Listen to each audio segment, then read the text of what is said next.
Nagapatigayon sa karon sang Psychosocial Interventions ang Schools Division of Iloilo sa mga kakilala, classmates kag maestra sang 15 anyos nga grade 10 student nga ginutas ang kaugalingon nga kabuhi bangod sa ginaaligar manubo nga grade nga ginhatag sa iya sa barangay Siwalo, Maasin, Iloilo.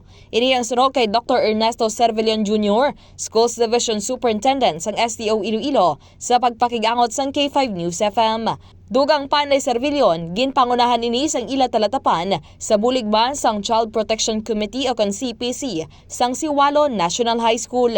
Suro pa sa natungdan, ini agod mahatagan sa nagakaigo nga igtalupangod ang nabilin nga trauma sa nasambit nga mga tao sa hitabo.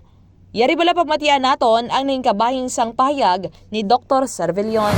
Classmates kag ang teachers mismo kasi mothered man ang aton mga teachers dito subong. So both teachers and students nga classmates ang bata.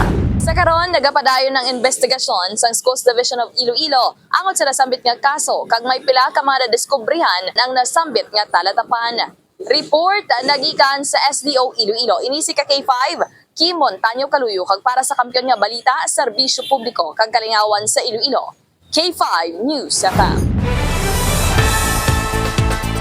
Ang ining balita ang ginadulong sa inyo sang DTX Coffee Mix. Himo sa natural nga sangkap pareho sang amarkuso, chia seeds, desugared sugared cane extract powder. DTX Coffee Mix. Nakakapi ka na, naka-detox ka pa. DTX Coffee Mix. Mabakal sa mga butika.